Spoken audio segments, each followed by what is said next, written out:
What up, gangsta? Welcome to Mad Sounds with your boy Trenton Golden. And your boy, Larry Two Smalls. Oh my god. Does that work? That's a perfect episode 2 intro. That's my... What up, listeners? Welcome to episode 2. We actually made it to episode 2. Believe it or not, but we're filming it before we release episode 1, so we have no idea if this will actually work or not. If you're hearing this, it's in the future. If you're hearing this in the past, welcome. How does someone hear something in the past necessarily? That's creepypasta logic right there, bro. That's like very 2012 logic. A Reddit conversation to begin. 100%. Guys, I'm from the future. Believe me. You won't believe who wins this election. Oh my god, literally. Also, like, very 2012 because I've been listening to a lot of music from 2012 and 2014. Don't know why, but for some reason it makes me feel old. But anyway. Anyway, speaking about feeling old, we're coming in with from my understanding, a boomer conversation. No, it's not really boomer. Yeah, it's one of those conversations that can cause much heated debate. The question is, should a band sound like their records live? Well, the reason moment of silence. Yeah, turn into groups of 2, discuss with a partner, and then come back to the class for a group discussion. And you have to have a group name. But no, it is a very interesting conversation because coming from a musician standpoint, all right, hold on. I gotta backtrack. I'm getting too ahead of myself. I'm too excited to just trash musicians right now. No, I feel that we warm up to that. We can't. Yeah, we warm up to the trashing musicians. All of them we know. Just kidding. No.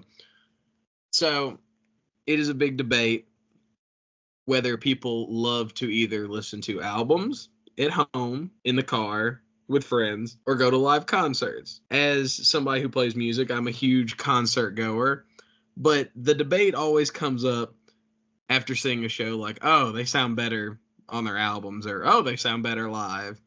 And I feel that is a very important discussion to talk about and something that you should dive into. Yeah.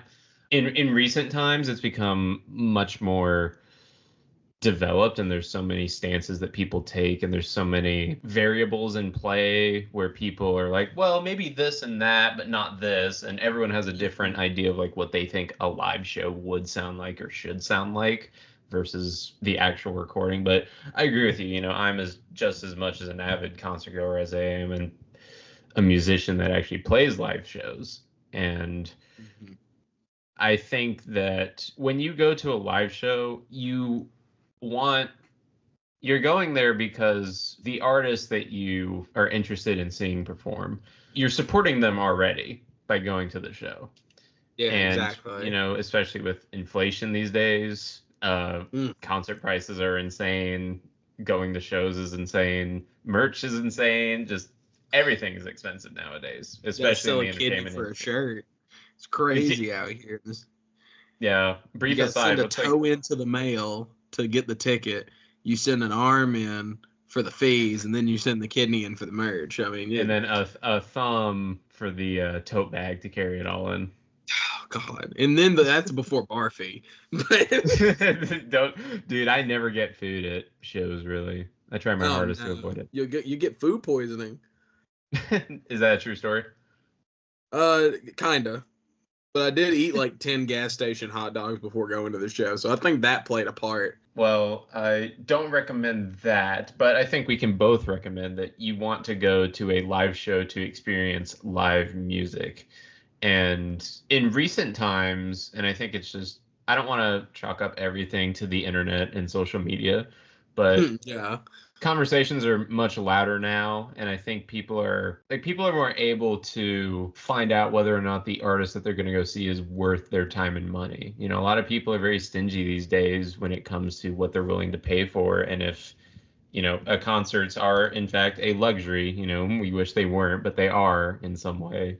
Because there's a budget for the crew, there's a budget for the artist, the venue, bringing that all out on the road. There's rental costs you have to worry about with the buses and the equipment, and it can be such a hassle. And so factoring that in, you want the show to be worth it. And I guess I'll pitch this question to you. What is your stance on this conversation about an artist that sounds too much like the record versus not enough like a live show? Yeah. Do you have a perspective that you take on this?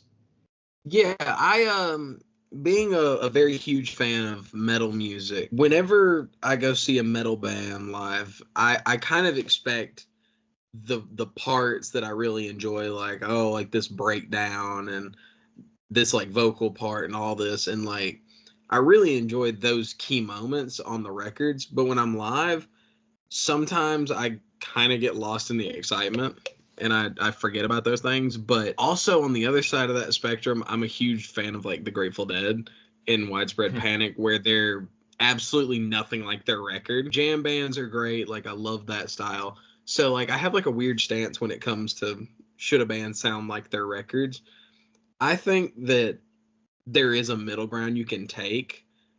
And when you were talking about like being stingy and like going to shows and seeing people live, I always love looking up like the openers live performance, because I want to know what they sound like in real life. Because studio, you can do a lot of things. You can sound however you want to in the studio. You can make your voice sound perfection, even if you're a terrible singer. But it's really hard to hide those sins live. So I think if a band is really strong on their record, if they can back that up live with a really good stage performance, I have no issue paying like top dollar to see them. But I don't know. It's really hard to say, because I love when a band kind of strays from the original material and kind of gives you something new. Like, well, I'll never hear this on an album. Like, oh, they're playing it a little faster. They're doing like really cool different parts. Mm-hmm. Or it's in a different key sometimes. Yeah, like one of my favorite things live is when a band will play and they'll finish a song and they'll like be like really big ending, and then they'll just dun and go into the next song like immediately. And I really love that. And that's something that you just don't hear on records, because like there's the pause. Some bands obviously do with concept albums, but it's almost like I see a live show kind of like a roller coaster. Yeah. You wait in line so long that you're almost anxious to go in. And when you go in, you're like hit with all this stuff at one time. And it's kind of like, oh my God, like this, we're rising up, we're falling down, the slow songs, the fast songs. In records, I don't really feel that feeling as much as I used to. Now I kind of just sit back and think of it like reading a book. Whereas like going to a concert is like going for a jog. Well, it's like, that's interesting. I think you make a good point there, because the live show of a band or an artist is, again, like if you compare it to the roller coaster with your analogy here, it's like nothing like boosts, the dopamine in your brain and gets your heart rate going like seeing the artist on stage performing the songs that you love. Oh, yeah, definitely. But like, if you listen to it on your phone in the car or like pop on a vinyl, it's almost like watching a movie or a TV show at home. There's nothing wrong with the record. I mean, obviously that's like where a lot of magic, studio magic is, as it were, comes into play. Yeah. To create the sound of the song that you talk about so much. And then live, it can be an entirely different thing. So I guess with my perspective, I am totally fine with an artist choosing to do their songs differently live than they do on the record. Maybe a vocal harmony that they add on, or an octave that they switch up, or potentially it's in a different key. Those things don't bother me, especially, when I keep mentioning artists that change keys. That really comes down to just artists that get older and like maybe they record it up because they have a billion takes. But if you're playing live every night, straining your voice, then you got to put it in a comfortable range. Bring me the horizon, bro. Bring me the horizon. Hey, man, don't talk about Oliver like that. He sings good. What is that clip from that live recording where he's like, and he like, oh my god. So I mean, you bring up this point of Bring Me the Horizon's Ollie Sykes, the front man. You talk about roller coaster. He has a roller coaster of eras as far as his live voice is concerned. 100% There's agree. the famous like Warped Tour clip from like 2010 where he like shrills up. He goes like, yeah. I have not seen that. Oh, it's so funny. He like almost voice cracked on stage. It was so funny. And then there's that in studio performance they did where he was sick and he was just like groaning through the entire song. Like Puddle of Mud covering Nirvana's. But like, who killed Kurt Cobain harder, Puddle of Mud or the gun itself? Puddle of Mud, bro. If only he would have known. They did him so dirty. So bad it killed him years ago. He died. He died twice. No, but going back to just, I can still appreciate a vocalist that maybe hits a different note, either intentionally or unintentionally, good sounding or bad sounding, because in your mind it promotes the idea that they are live performers. They are actually performing live, because I feel like it's I don't want to sound too like marginalizing a certain genre, but there's some genres where you could almost imagine a lot of lip syncing involved, especially if there's I mean, we've seen so many lip sync scandals throughout the years, like on live Milli TV. Vanilli. Yeah. That's Even the big one I think of. Who? Kiss has had some in their history. Really? Kiss has? I probably just don't care enough about them to. Yeah, it was their final tour, as it were, and there were like people that were like zooming in on how he like pulled away from the mic at just the right moment, like the audio was still clear. I don't know, guys are like 100. Whatever that may be, but point being is that where is the line between a song sounding so close to its record that there's no real point in going to the show versus playing with the passion of a live performance? And I think what it comes down to too, that we don't think about often, is just the actual live performing of a show. That can be so impactful or detrimental to an artist if they do not sell their songs in any kind of way, because it's very important. Like you and I have talked about this before. What I try to do, at least when I play shows, is, people say I'm a roamer, but I'm on top of a monitor. I'm on the opposite side of the stage. Like, so I think there was a show where I went in the crowd once, because I have a wireless. I try to keep my eye open for you, because I don't know if you're gonna like look like Sid Wilson from Slipknot, the DJ, and just dive off the scaffolding on top. Yeah, I'm gonna break my ankles like Sid did at some point. But oh my god, I think I would do the exact same thing if I could, but I am very stuck to the floor. Like, how do you do that? Like, you kicked so hard that you popped your ankle out of its socket. If that happens, just fully give Evans Drumheads my endorsement letter, because my ankle blew before their kick drum did, and that's the best advertisement you can give.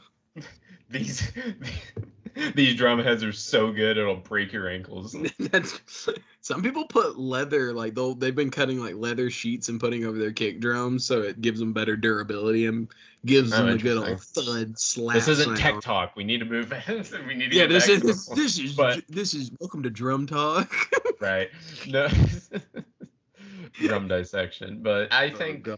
But the point being, where I was going with that, is that I think that if you do not look invested in your performance of your material for a crowd of people that are there to see your stuff, that almost leaves me with a more negative impression of that artist, because it appears, I'm not saying it's true, but it just appears as if it's done more out of, we're touring for the sake of touring, playing a show for playing a show's sake. Feels very corporate, and it feels impersonal. Yeah. I get what you're saying. Like, there's been many shows where I've seen bands that when they get up there to play and from open to close, they look like they are there for the fans. They are there to make people happy, to create an environment for their fan base.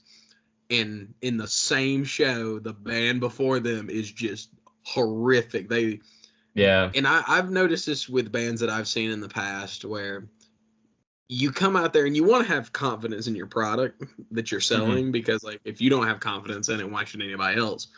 But it almost comes off like obnoxious sometimes, where you're like, a band will come out there and they're like, this is our number one hit single, and then blah, blah, blah, and then they just kind of put on tough guy persona, and I'm like, yeah, I was about to say, my dad told me a story how he saw Stone Sour once, and he told Corey Taylor told the audience to call their local rock station and get this song. You want this song on the radio? Call your local station. That's crazy. Which I guess he could have meant it as a joke. I wasn't there to like hear it, but the point being, I understand what you say too. There is a healthy line between yapping on stage constantly that it's barely a show anymore and it's more just a comedy special.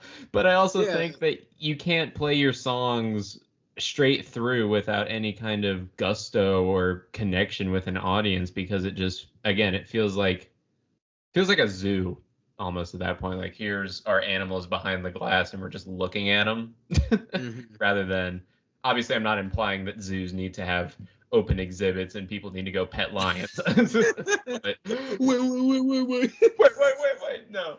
But just because, and maybe it's not a one-to-one translation because we're talking about a live concert versus predators in a zoo. So maybe my analogy doesn't work. But what I'm saying is that there has to be a level of self-awareness between an artist and their crowd, that we are playing a show and therefore this is something that needs to be capitalized on. It needs to feel special. And it's especially true if you're an opening artist. Like, and like, we can speak from experience. Every time we've opened for a band, if it's a small venue or big venue, we try our hardest at least to play tight, sound clean, but also give people something to think, like, remember, not think about, like, I'm that pretentious, but at least I sometimes believe, like, is the song just enough? You know, like, will we win people over with just material or our personality sometimes? Which maybe that's also something that you can speak to, is this weird parasocial relationship between a fan and an artist, where they don't know you, but they like your stage presence and your personality, and therefore they like the music. So like the line between the musician and the music with the fan can get blurred sometimes between, like, well, what are you actually enjoying about us as a project, you know? And maybe I'm at fault for that, you know, for trying to sell memories rather than just music. Because it's also really strange, because when you're up there and you're selling this product so hard and you walk off stage and you're like, oh, well, I wonder if anybody enjoyed that. And we might not ever know. And that's like a really crazy thought, because somebody could be like, oh, I liked your music, but 3 months from now, they'd be like, oh, man, that was like one of the best live bands I've ever seen. And, you know, I talked about like the memory that you can make at a show. Like, no one will see you do that exact thing again. The music will stand the test of time. It's there, out there forever for people to find. But if they see you perform it, and they see you invested in your songs, in some ways it feels like communal. You know, you develop that camaraderie. I keep saying connection, but that's really the word that comes to my head so much, is like, music is the bridge between people, but it also you have to make people care about that music, and not just through the song itself, but also how you present it. It's the same with like album rollout, you know? Like, what does the album cover look like? What songs did you release first? There's a science and an art to getting people excited about it rather than just listening to it. Yeah, and I feel with like a record, and like with the record rollout, you can almost lead the listener down a certain road that you want to take them with a record, and you can do that live too. But I feel like on a record, they kind of have to search for it more. Like you have to kind of like buckle down and listen to it to be like, oh, this, okay, I hear this. But live, like when an artist, and I always love this, AJR does this. I know that that's gonna cause some red flags amongst. But you know what? I'm not saying anything. Yeah. Let you speak your point. They get up there and they'll be like, hey, this is what this song is about. It is a big deal to us. It's about this. This is how I hear their live shows are really fun. Oh, I've seen them live and I loved their set. They were top to bottom, perfect set. I mean, but with that, it's almost much more than just a concert. It's more like theater. And that's also like another interesting point with the whole record to live is because I love when a band explains what their record's about or a song, but then it almost seems like a script and it feels like I'm watching a false sense of community being made. I remember I got a set list from a show one time. I can't remember which band it was, but in the set list there were literally like markers for the vocalist. I forget their name, but it speaks like every 4 songs. So it's like, oh, they really did plan out when they were going to talk to the crowd. Yeah, and I mean, we've had this conversation numerous times. One thing we love about live music is that it flows. We love the smoothness. It's like an oiled machine. Consistency is key. But then when you see a band like mess up on stage and everybody kind of laughs a little bit, it's funny. It is a funny thing. But if you've paid like $300 or $400, say to see Zach Bryan play, and they just mess up your favorite song, and they're like, oh, that's funny, and then they go into a different song, you're gonna be pissed. I don't think an artist, if they mess up a song, they're like, just skip it. They're gonna try it again. If that ever happens, there's gonna be bloodshed. Someone's getting mad for sure. I don't think I've ever seen an artist be like, oh, we messed it up, we're gonna have to skip it. It's usually just restart it. My first concert ever was Hannah Montana, Miley Cyrus, the Camp Rock crew, Jonas Brothers. Yep, hands are up. At the Disney Channel games, and then I saw Nelly the next night, which was really wild. But as in the "It's Getting Hot in Here" guy. Yeah. I mean, he bumping Mardi Gras, bro, crazy. I was like 8, but when I saw them live, Hannah Montana came out after Miley Cyrus's set and proceeded to sing basically the same set list of songs, but as a different character. What? And I was all into it. Like she sang Best of Both Worlds like 3 times. It was crazy, but she like messed up on the 3rd time and just abandoned it. She was like, "That's strange." Woo! And then they went into The Climb, which was really good. And I love that song, dude. That song is always gonna be a higher mountain. Dude, oh God, bro. Higher mountain, higher pleasure. Scratch that. That sounds weird. Edit that out.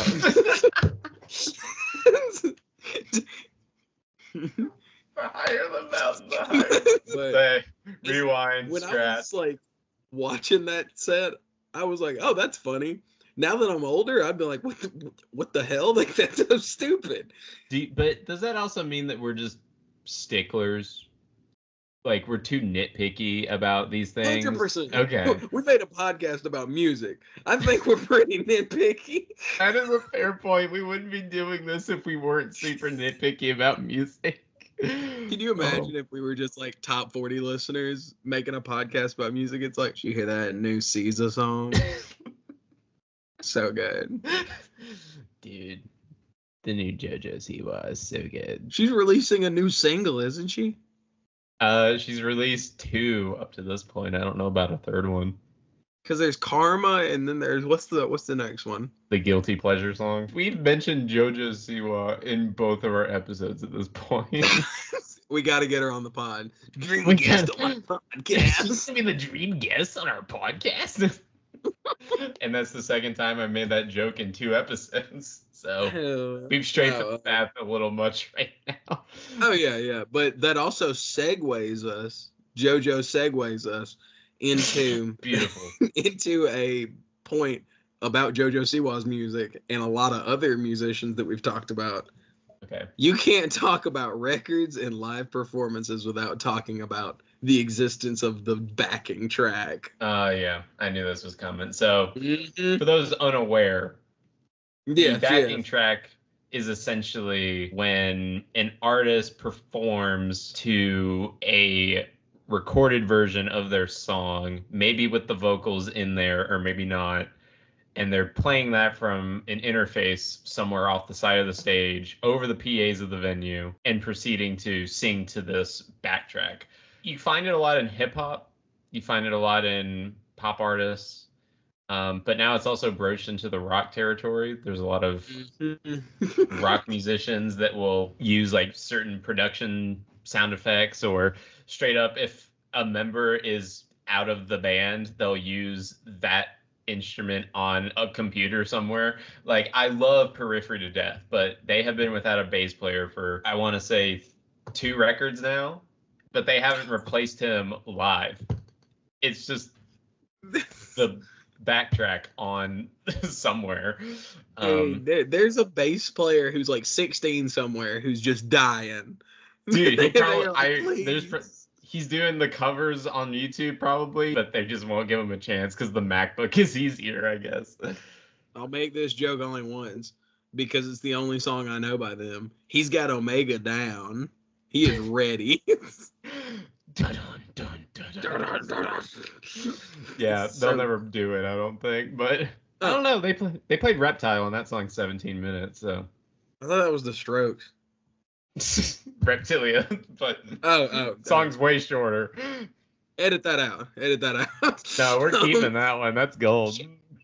But no, the backtrack has become a contentious point of conversation between live concert goers, between the show feeling less like live music, and again, like you were saying, I could be listening to the album at home. Why did I come to the show, really? Like, why did I pay $80 to get into this show? I bought all this merch, and then I get up here and they're playing the record for me and just like dancing on stage. Like, it kind of is disrespectful, I would say, at times, because it also depends on the artist or the band and their intent with using it.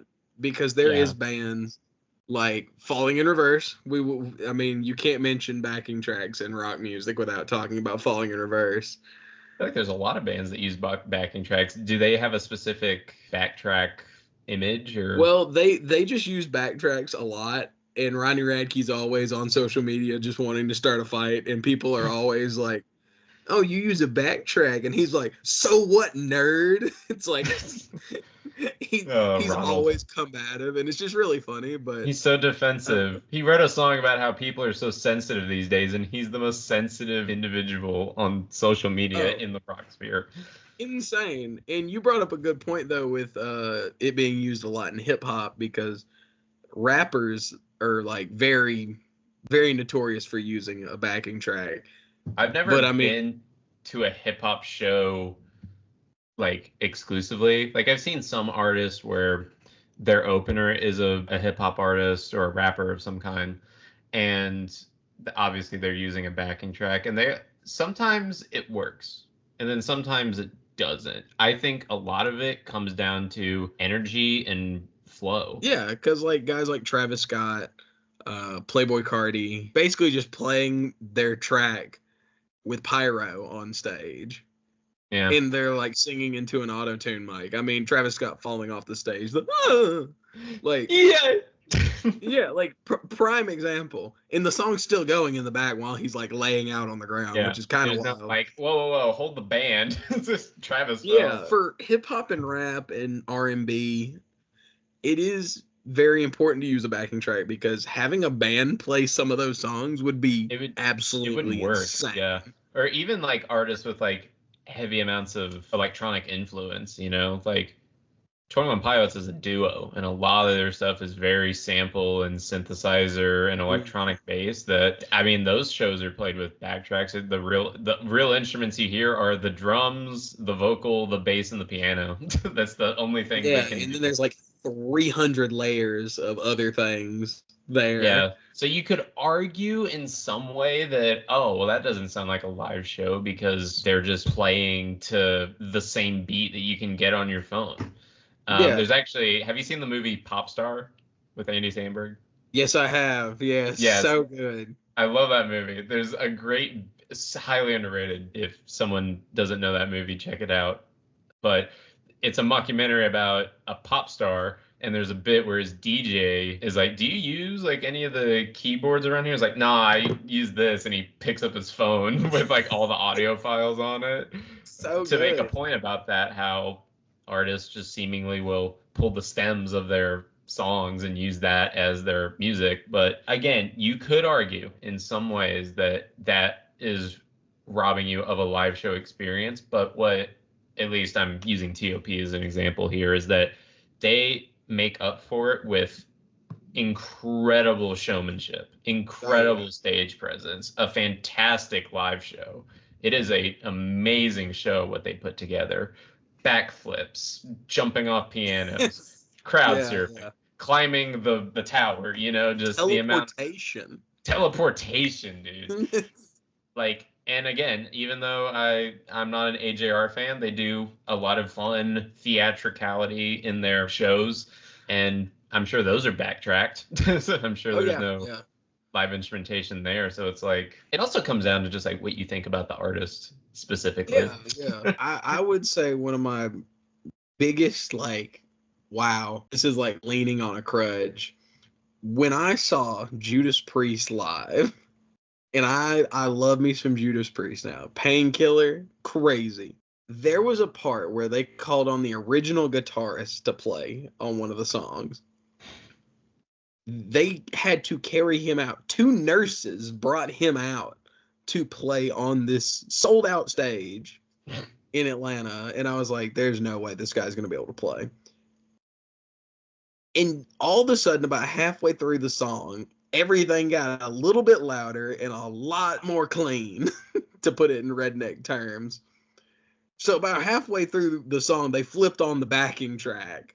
And he was just kind of like fumbling around on stage. I was like, "Oh, is that man, true? That's from my I wouldn't even say professional. From my musical standpoint, unless he just somehow got the fire of the gods blasted back in his ass, there's no way he went from like casual playing to like absolute shredding. On the brink of the guitar croaking and dying on stage. I mean, to coming when he was moving, the dust was like following behind him. It was crazy. They've been playing for 50 plus years. Like, dude, AC/DC is touring right now, and I see the videos of them, and I'm like, Jesus, man.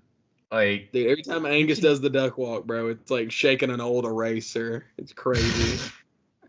But it's like at the same time, like you can hang it up. It's okay. We understand. Yeah. In that case, I would say I didn't like it, but I would see the necessity for it. Yeah. I don't even know why they did that, if that's really true, but yeah, I'm curious. I want to call it one of the sound guys that work there and see if that's what really happened, because that's, from looking at it, that's what looked like it happened. They were in the middle of Painkiller when it happened. I was like, something ain't right. Well, but like we talked a lot about like stage presence and theatrics in some way. Then you border on like gimmicks almost. And I mean, I guess everything is a gimmick in some way. I don't know. Like you could argue that an AJR or 21 Pilot set list is a gimmick with the things they do in it, or Slipknot with the masks and jumpsuits, despite how great of a show that they put on.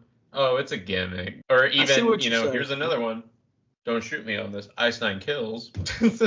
Oh, God. We all know my opinion on Ice Nine Kills. The internet doesn't, but... Whack. I don't understand. They're like, well, we embrace the hokiness of it. I'm like, that doesn't make it good.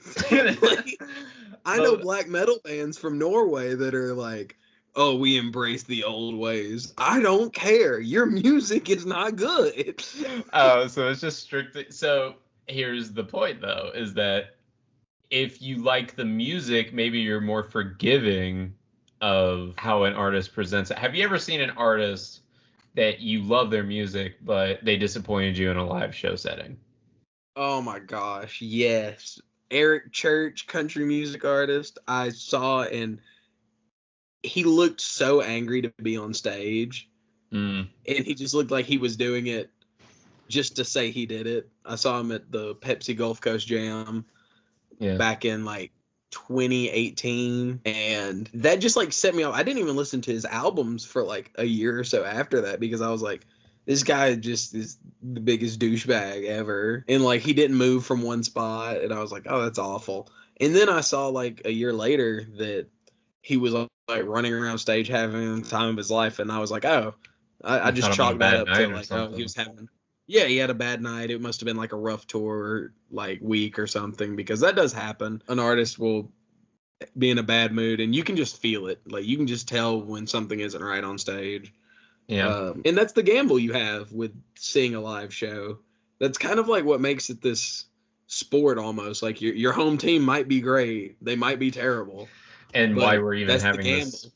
Yeah, and why we're even having this conversation is just, why would I invest my time and money and resources into going to a show if it doesn't feel special? Because a live show, a live concert is supposed to feel special. Music as loud as possible, surrounded by so many fans enjoying the same thing that you enjoy. You can make friends that night. You can meet so many cool people, have fun interactions, conversations, whatever. Like, there's been so many shows I've been to where you just strike up a conversation with someone next to you, and before you know it, you're inviting him to the next show.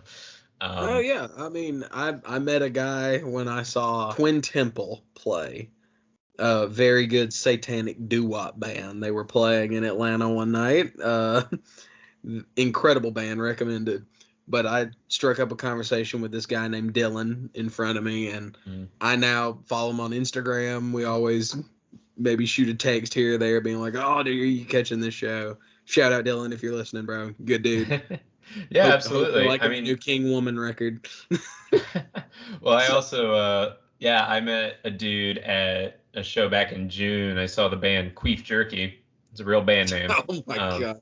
Every time you say that, I'm like, there's no way. But then I'm like, yeah, there is a way. There is a way. But, you know, the guy next to me, he was talking about band stuff, like, because he's in a band himself, and I was there too. I understood what he was talking about. We struck up a conversation. Before I know it, we're both going to a metal show the next month. Oh, what show? I took him to the Northlane show. Oh my gosh, was it good? It was super fun. It was really good. Oh, yeah, I'm cracking open another beer. Ooh, crisp. And I have my water. Yeah. I'm drinking light beer, so I am drinking water technically. For you, that's what is water to you? Piss? Oh God! Backtracking to when you were talking about like live bands and community making friends. One of my all-time favorite bands, the Grateful Dead. I got to see them on their farewell tour. And for those of you that are not so familiar with the Dead, as they are so commonly called, the Grateful Dead is, if not the greatest American band of all time. Bold claims, sir. Bold claims, but they are just great. They are playing at the Sphere now in Las Vegas until they die of literal turning into dust, Thanos snapping away. They will become the Grateful Dead. Literally, they are the Grateful Dead on stage.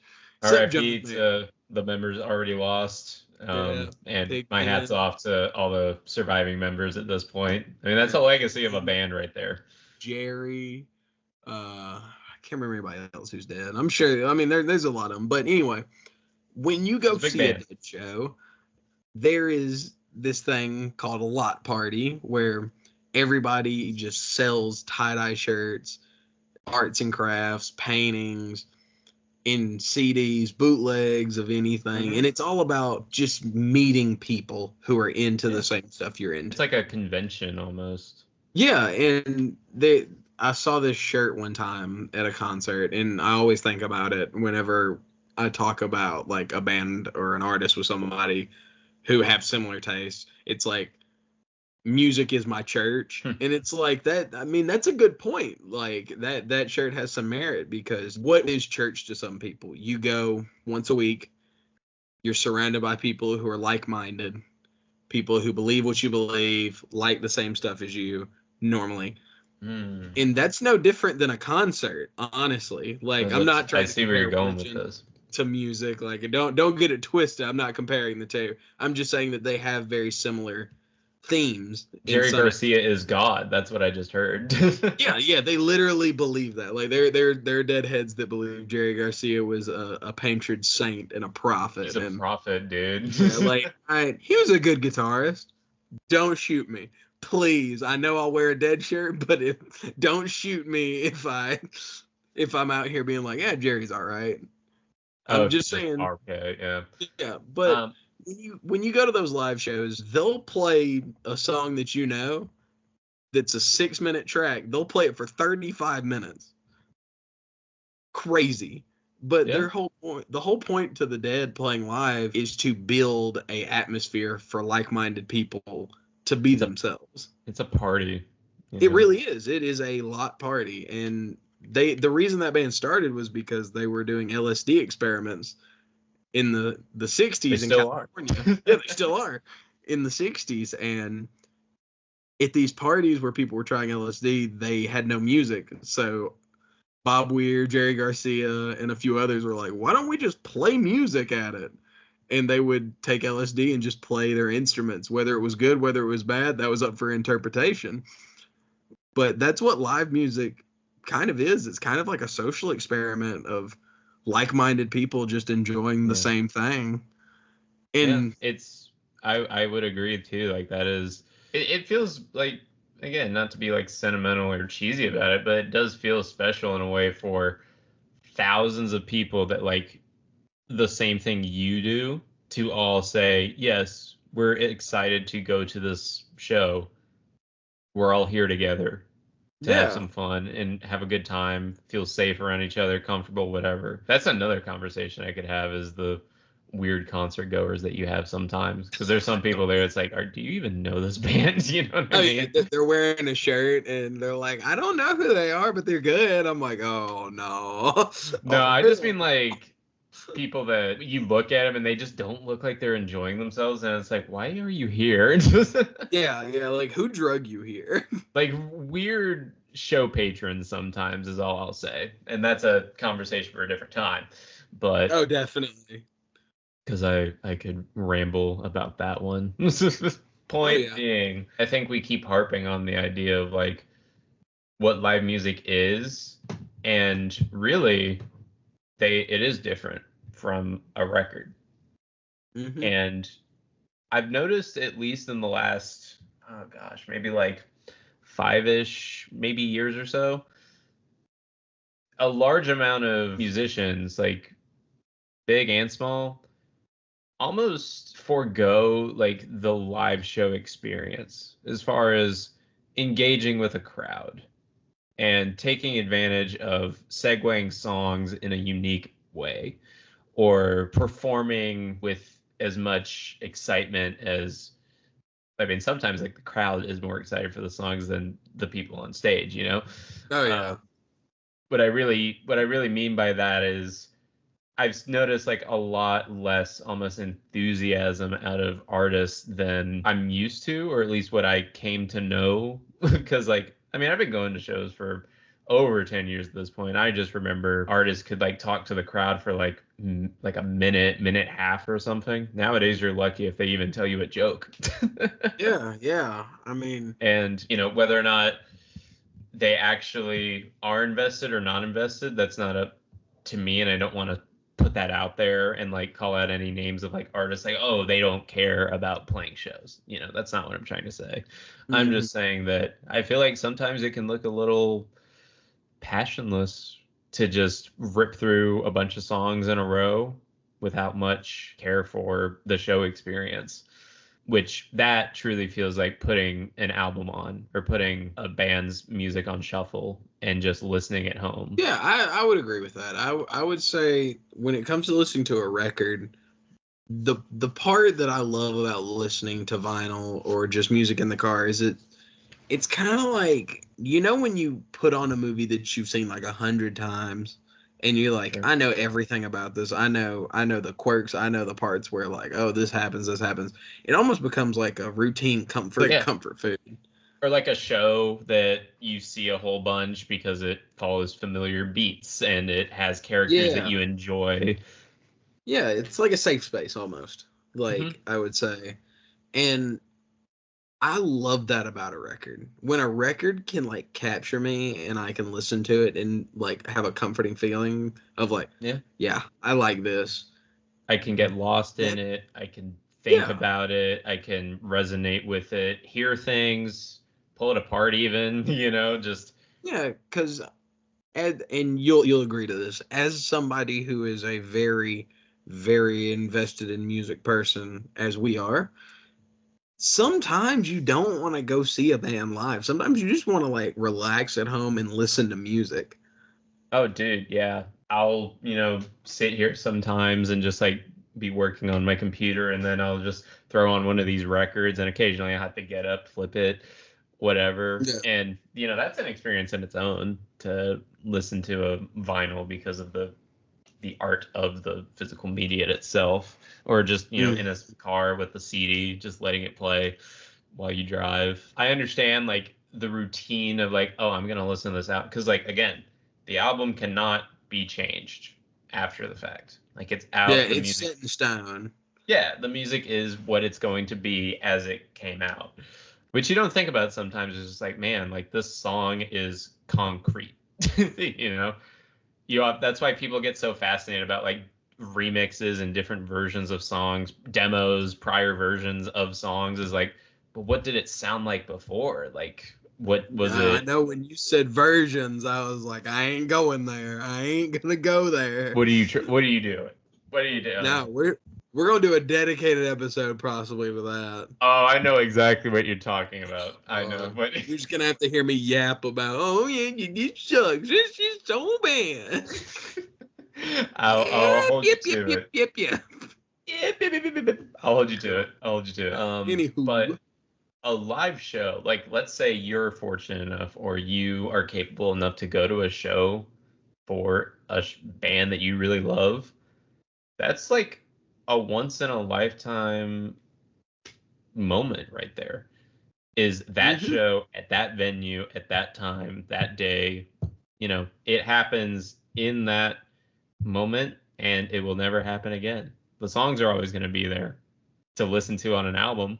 So make the most out of that live show. That's what I would say as far as what I would look for in a live show is like, sure, like obviously touring, they put on the show multiple nights in different cities. hmm Like I get that. So obviously it's not entirely unique every time because like in some cases there's like almost a script for like more huger productions. But even from a small band to a big band, I would just say that you have to be appreciative of the people that are there to listen to you and support you and give them something to remember, give them something to take home with them as far as a great show moment, hmm something funny that happened, a mistake, a flaw. I'm not saying intentionally make mistakes, but like if there is a mistake, you roll with it, you make a joke and you keep going.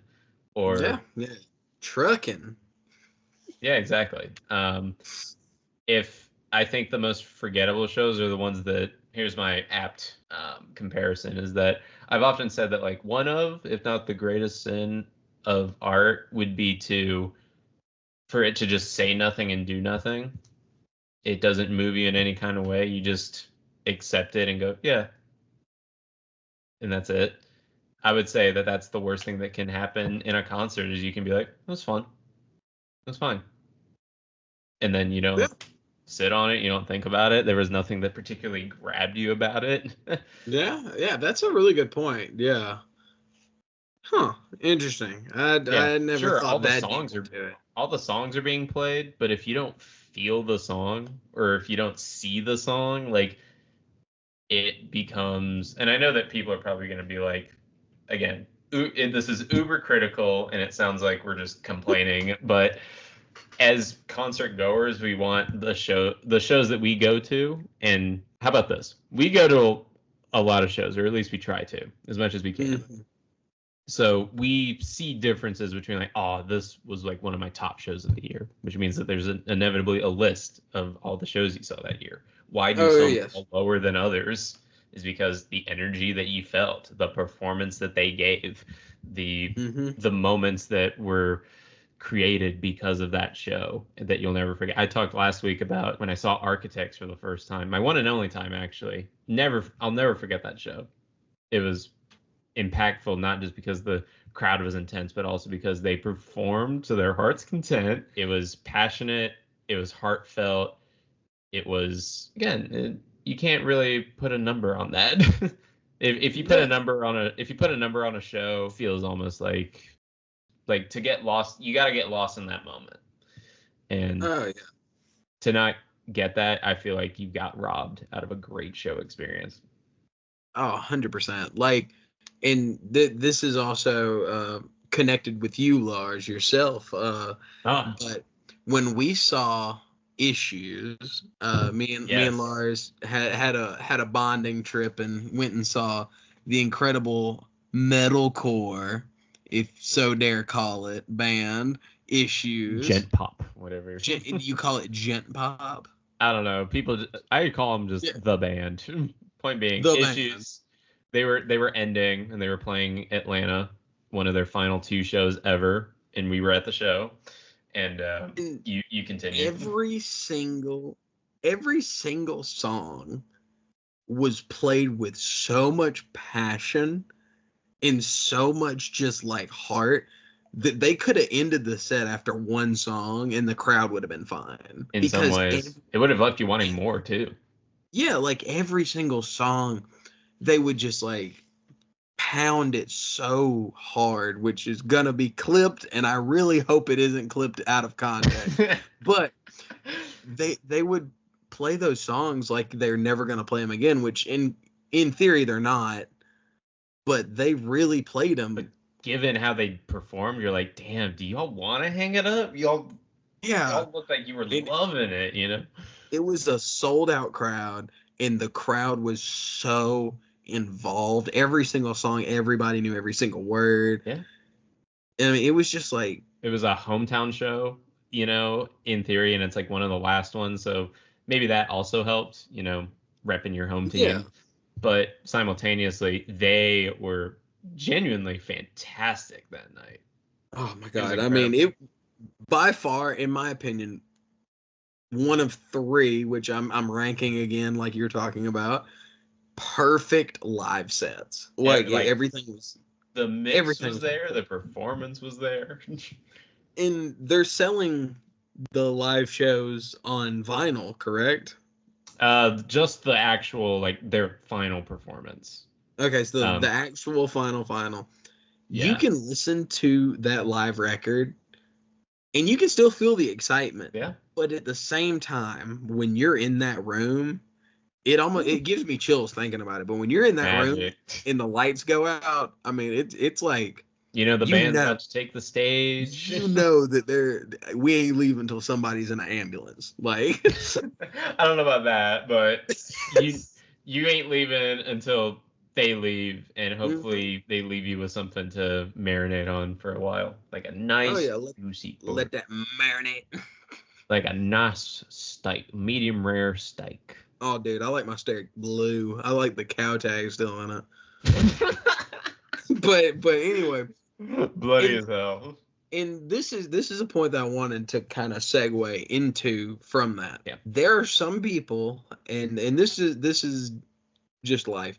Some people are very anxious and do not enjoy being like shoulder to shoulder with people. Sure.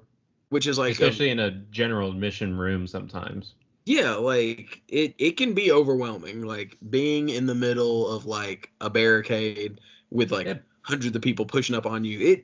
Even one of my first metal shows, seeing Cannibal Corpse, was like, oh my god, like this is a lot. Like I'm kind of freaking out. Like, because you almost feel like you can't breathe. And even in an arena, just that amount of people in one space, it's like, whoo.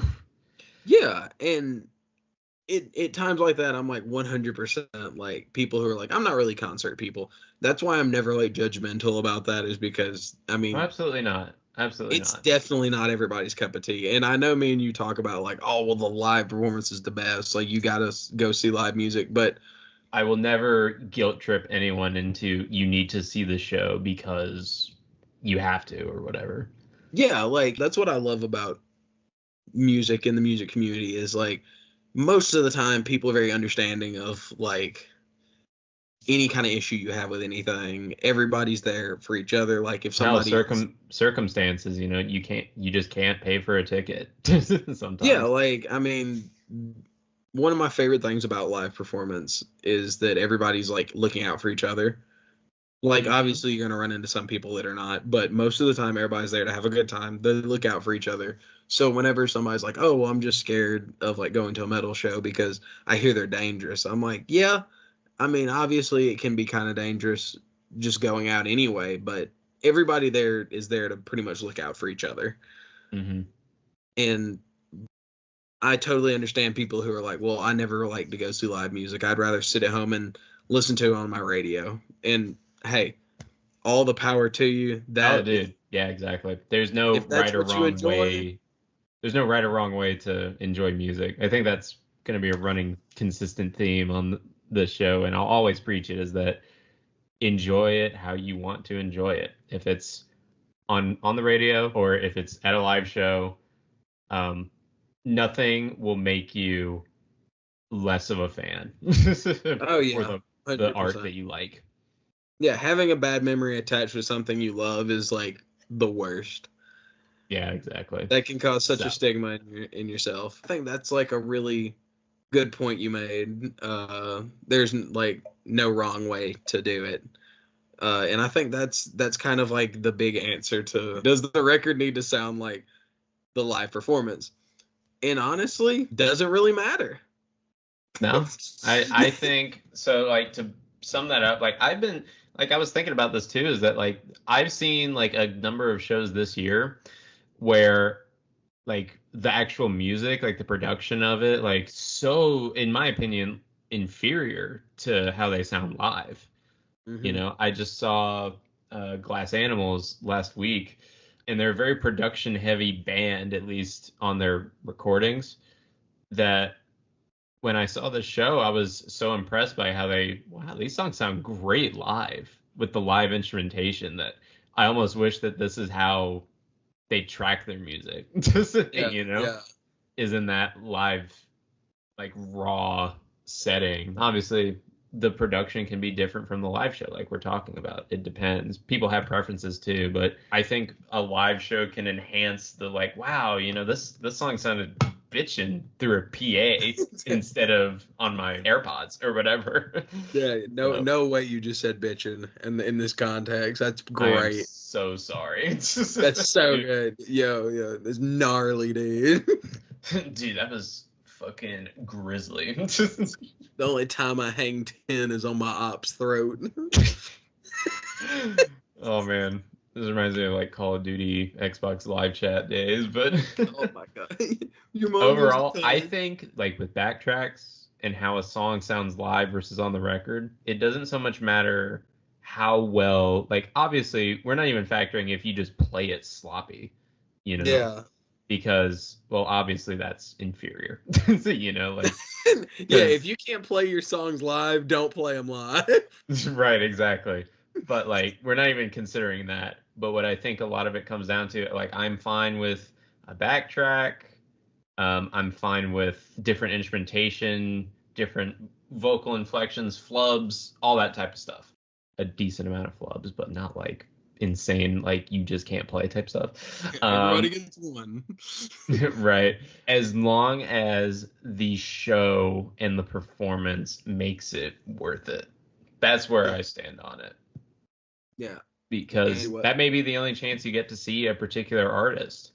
And if you think that it wasn't worth it, then that's a lesser opinion of that particular band potentially. You risk alienating or convincing the crowd that you're a really good band live. Yeah, and my big 2 cents for the backing tracks is use it to enhance, don't use it as a crutch. It's like AI. Like you don't want it to be everything, but it can be there. It's an aid, Yeah, definitely. It, like, because if you want to add strings or something and have like an orchestra in the back of when you're playing, or you sample, can't do whatever. that. like you're not Demi Borger, which is melodic, big orchestral black metal. You can't have 120 musicians on stage. I mean, I saw the Who do it. Shut up. Shut up. Wait. The HU or the WHO? HO. Or no. Wait, HO. That's not a. the WHO. Like I saw the classic, Who do it, you know? Baba O'Reilly, the Who. That's what I meant. Oh, yeah, WHO. Okay, for those of you that don't know, the HU is a Mongolian throat-singing metal band. And then there's the classic rock band, The Who. The Who, WHO. So whenever somebody's like The Who, you're like HU or WHO? Especially for rock fans, it's getting confused. If they know that band. Yeah. If somebody knows that band, then they clearly love Papa Roach. But anyway. They toured, yeah. Yeah, whack-ass tour. The Who actually opened up for Five Finger Death Punch. Oh, that's weird. It was the Who, Five Finger Death Punch, and Fire from the Gods. Yeah. Now, with all this said, always, trust your personal opinion when it comes to if you think a show is good or not good. Yeah.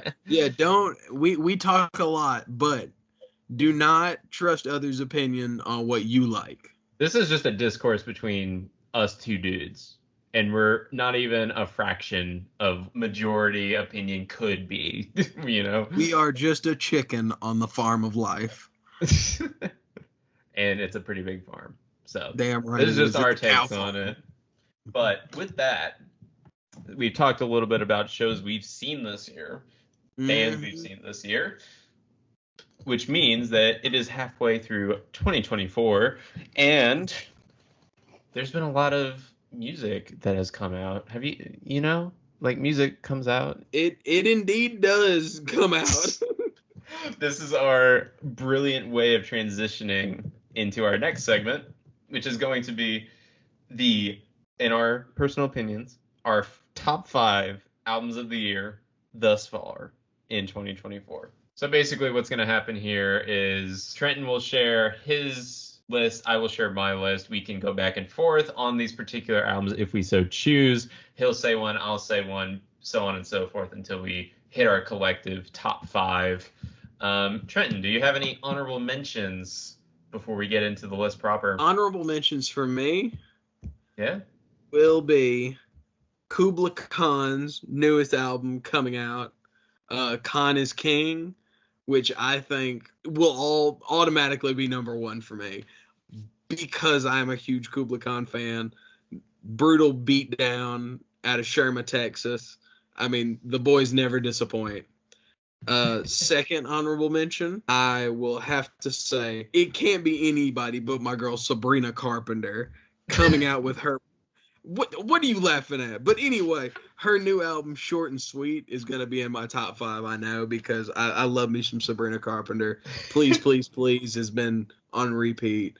Espresso, so freaking good. Song of Summer for me. It's amazing that you, of all people, can just dead me in the eye and be like, yeah, Sabrina Carpenter fucks. What are you talking about? it's so freaking good. I say, I like Olivia Rodrigo. What? Yeah, I was just like, yeah, you whack for that. And I'm over here like, yeah, bro, please, please, please is just a banger. Motherfucker. Yes. And as of now, it is not out, but third honorable mention, just teeheeing it in there. We're going Post Malone's country album that's coming out. I do not know the name of the album, so that's on me. F1 Trillion. Is that really what it's called? Yeah. That F1 Trillion. That's so redneck. That's great. Oh, it's so rad, but I'm so excited. But to start out, for me, my honorable mentions. Yeah. You go your honorables. Hold on. Give me a second. Real quick, a few honorable mentions from me before I get into the top 5. I want to shout out the new Bring Me the Horizon album, Posthuman Next Gen. It is an insane ride. It's very addicting and it's so catchy, but it is also batshit. It's so out of left field for them. I do have my minor issues. I feel like lyrically it is a step down in what they're used to. and they played a little too heavy with the samples, a bit fast and loose with the vibe, but overall, I think it's a fun listen. It's enjoyable. It whizzes by for being nearly an hour long. It's like snorting the dust of Smarties at the end. Gosh. What the hell? Yeah, exactly. It is quite a head trip of an album, but I find myself still listening to it. I think it's a fun modern rock record. And then secondly, I want to say shout out to Cage the Elephant with the album Neon Pill. Logan, if you're listening, fuck you. Because within our band, the Normas, there was discourse between this album. Some people said it was whack. Some people actually said it's not that bad. I personally think it's an enjoyable album. I will say it's not revolutionary or boundary pushing for their genre and their overall aesthetic, but it's a very enjoyable experience because I just like what these guys put down. They have a knack for songwriting. So those are my two honorable mentions, which means we can get into the list proper, starting with number 5. Trenton, what do you got for us? Number 5 for me, I have to go Only One Mode by the band Speed. Okay. Freaking crazy, just hardcore with moments of beatdown. I mean, these guys hail from Australia. They dropped this album, I want to say back in early July, and the singles that came out from it, the first test, are just freaking crazy, man. I mean, there's a flute in the breakdown. The vocalist, I can't remember his name, but he plays the flute, and he is so freaking good. In the middle of album, hardcore music, just a recorder. They're just like, I'm like, oh yeah, I'm in. But I don't know what's in the water in Australia, man, but they just be making some of the best metal. But the whole record, Jethro Tull meets Code Orange. Yeah, and their whole album is only 23 minutes long. That's insane. With 10 songs. It's perfect. I mean, I recommend it to anybody who loves Turnstile, Kubla Khan, or even like if you like the Front Bottoms, which I know is like kind of a strange mix in there, but like there's some really cool elements. But yeah, my number 5 spot, Only One Mode, Speed. Go check it out. It's I've heard you talk killer. about that one a decent bit, and I might have to jump in eventually. Oh yeah, I'd be pulling change listening to that album like a mofo. Hell yeah. My number 5 is, I don't even know what you would really call this band, but it's The Last Dinner Party. Their debut album, Prelude to Ecstasy.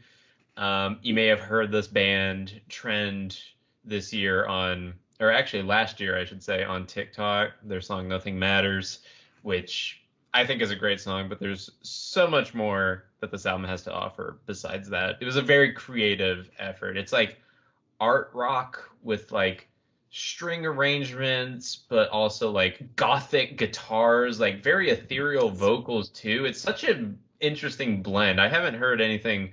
I'll say it's probably one of the most unique albums of this year, just as far as like what they do sonically, how it's produced. Like it sounds raw, but also very well realized. It's concentrated, but also very ambitious. Nothing feels out of too left field, but it still feels holistically different from what you would get out of any other alternative. It's almost as if, and you may say this is a negative, but it's almost as if like Lana Del Rey started like a post-rock band. Okay, yeah, I'd be down for some of that. I ain't even gonna lie. Yeah, so it's not very high energy. They do have some up-tempo songs, but it's a mood piece almost. But yeah, Prelude to Ecstasy by The Last Dinner Party. For a debut, this is a very impressive debut album. So that's my number 5. What you got cooking at Quattro? Number 4, I gotta go Critterland by Willie Carlisle.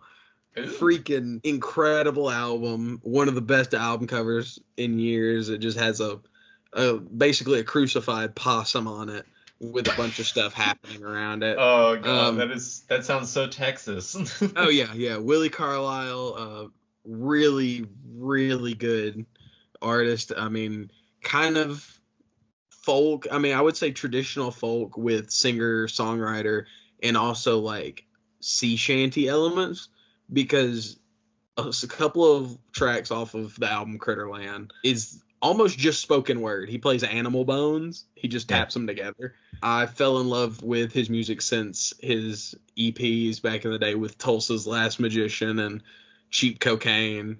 But I think Critterland is just like his best work to date because it's very much reminiscent of, I don't know, Bob Dylan, I would say, like in his storytelling era, but also has very good elements of modern day, like bluegrass.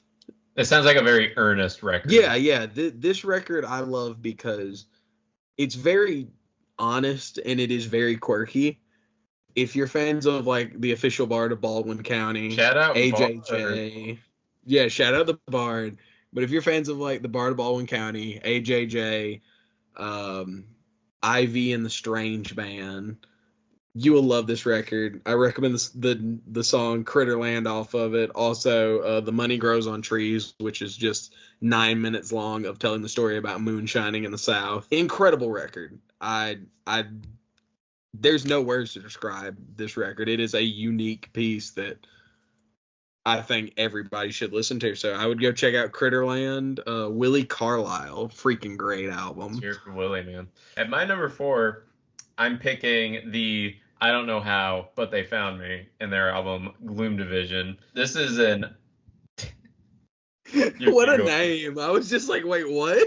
The whole band name, I Don't Know How, But They Found Me. They're usually shorthanded to IDK How, but... That's pretty freaking great. It's a Back to the Future reference, if that means anything. Oh, my God. So, obviously, it's a solo project from Dallin Weeks, who was previously in Panic at the Disco.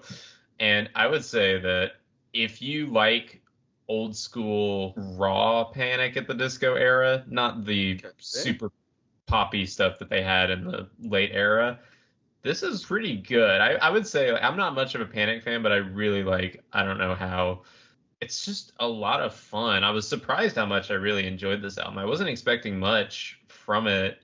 This is their second record. I really enjoyed the first one. Didn't know what they were going to be doing here in the future, but yeah, just again, like super, like great bass lines, great hooks, a lot of fun variations too. There's like a satanic panic rock song in the middle, like very inspired like 70s rock. There's like an operatic interlude near the end. It's a very fun listen, and I think for any alt kids, they would enjoy this one. It's got such a good momentum to it, and I was very happy to report that it was a fun album to listen to. So yeah, Gloom Division. I Don't Know How, But They Found Me. Heck yeah, I might have to check that out. I don't know much about that band, so I might have to dive into it. Really good. I think it's the music that Panic should have been making after a while. Man, yeah, Panic downhill. But then again, I'm the guy that doesn't really love Death of a Bachelor era, even though people say that's like one of the best albums they ever did. Give me Pretty Odd any day of the week. Yeah, if that's the era, Vices and Virtues, even the debut to some extent, this album will rekindle some of that early theatrical emo nostalgia. Oh yeah, 100%. I get that. Yeah. You ready for number 3? Out of nowhere. Out of nowhere, huh? It's not a full length album, but it is an EP. Okay, I'll take it. You'll take it. Words of Affirmation by Hail Gale. Oh, all right. Freaking crazy good. Opening track, Boss Hog, insane. Like. That's interesting. For those who don't know, Hail Gale is a band that we've actually played with. I haven't heard the EP yet, but that's a good pick. Is it good? It's so good. I almost like don't even have words to describe it because they're very grungy, but at times they give me very like the song The Satanist by Boy Genius vibes. But I mean, folk grunge. It's just so good. Yeah, folk grunge from the song Boss Hog. And there's only 4 songs on the whole EP, but just from top to bottom, Whistle and Spit, A Love Letter to You, and Gaslighter. I mean, all 4 just bangers of songs. There's moments where you kind of get lost in the sauce. Like, they're just grooving out sometimes, and I'm like, yeah, I'm here. It's one of those albums that I can put on, and I can just, like, instantly be transported into the environment of this music. For sure. Incredible album cover too, by the way. The dog just squatting. Yeah. I mean, it's so squatting good. dog, dude. But I would say like Boss Hog off that is just such a freaking bop. And if you don't know Hail Gale, you gotta go listen. So I'm going number 3, Words of Affirmation by Hail Gale. Love y'all the best. Hope to see y'all soon. Yeah. I gotta listen to that too. You hyped me up to go check it out. Anyway, my number 3 was actually we talked about on the previous show. You'll be giving me your thoughts on it in a second, I suppose. But it's Smile by Porter Robinson. It's so fucking addictive. It's so fun to listen to. I cannot get enough of listening to it. It's the most recent album on my list, and has a lot of sincerity, hyper production, off the roof. He's an electronic artist, but he's infusing singer-songwriter influences, emo, hyperpop, very like mid-2000s, almost pop-punk energy filtered through MySpace era, like electronic music. Some of the catchiest like one-liners I've heard this year. It's super fun, but it also can break your heart in certain moments. Yeah. For an album called Smile, it makes you want to smile, but just because of how damn good it is. So yeah. Smile by Porter Robinson, my number 3 favorite record of the year thus far. Heck yeah. I give my thoughts because I listened to the entirety of that record, and I did say I enjoyed it. That's a little teaser for you. Okay. But you didn't love it as much as me, so I'm... Yeah, you seem to gush over it a little bit, brother, man. We'll talk. We're going to talk about it. So now for my number 2. Yep. Hit me with it. You already know. I think so. Yeah. Got to give it to my boys in Knock Loose for their just absolute banger of an album. You won't go before you're supposed to. Yep. Absolute brutality. I mean, starting with the song Thirst off of it, it almost goes into like a noise wall area in that intro. I mean, it's just a blast beat and just screaming. And I love it. But this album for Knock Loose, I love because it is everything Knock Loose got like flack for. Everybody was like, oh, there's no way you can write like catchy choruses. You can write interesting songs. Like you're just a beatdown band or a hardcore band. And they kind of like flipped that on their head because they said their inspiration for this record were bands like Gojira. And that kind of comes out with songs like Take Me Home, Blinding Faith, and Suffocate. I just think that this is like the best metal album to come out of the year. It broke down barriers. It got them playing Madison Square Garden and selling it out. I mean, what more can you do? Like, this record really put them on the map as one of the greatest metal bands. It's just so interesting because in this album, they use Latin rhythms, they use Brazilian rhythms, and that's normally known in like prog music and stuff like that. So it's like interesting to see a band that took their sound where everybody's like, you're a one-trick pony, and gave them a big middle finger and was like, hey, we can write like big boy music or whatever. Like, they really showed out their creativity, but also kept it true to themselves, which I think is a hard thing to do with being an artist or just listening to an artist, is being yourself, but also expanding on what you are. And I think they executed it absolutely flawlessly with this record. My hat's off. A lot of hype behind them right now, for sure. So the funny thing is, like, for the longest time, like, me and you have like had this back and forth about Knocked Loose, because I, for one, have never understood the hype of the band. The early material with Different Shade of Blue and laugh tracks didn't really appeal to me. It wasn't my style of metal personally. I could see a lot of their appeal. It was intense. It was visceral. It was in and out and very abrasive in that way. And so I get it. And so I saw so much hype for this new record, and I have heard it. And I've been waiting to like share my opinion on it until we actually got to it. I think it's probably the best album I've heard by them. Simultaneously, I also believe it's a symptom of overhype, just ever so slightly, because I'm not sure I really see it as a boundary pushing affair. I don't think it's going to change the landscape of metal forever. If anything, I think it proves that you can still be really heavy and be successful in a mainstream capacity in some way. Mm-hmm. I wouldn't say genre-wise it broaches beyond, oh, we threw in a different beat here. Like, they are expanding their sound. They are experimenting more than they had before. But I can't help but feel that there's a bit of overcompensation from people that didn't give them their time on their previous efforts, now having to be like, oh, what are you talking about? I knew that this band was great. Look, 9 out of 10. It's so good. Oh, yeah. Yeah, the bandwagoners are very big with this band right now. Like, yeah, people who listen to, like, the 1975, let me think of some other good examples. But, like, the 1975 and, like, indie alt and stuff are like, oh, I like heavy music. And they'll be like, oh, I like Knock Loose. And it's like, yeah, did you only hear, like, one song of Knock Loose off the new record? But then it falls into the gatekeeping scenario. yeah. But I love this record because I love brutal beatdown. I love hardcore. So sure. I can enjoy that stuff too. I just wish that sometimes there is more of a spin on it than chugs. Oh yeah. It's got its stereotype chugs.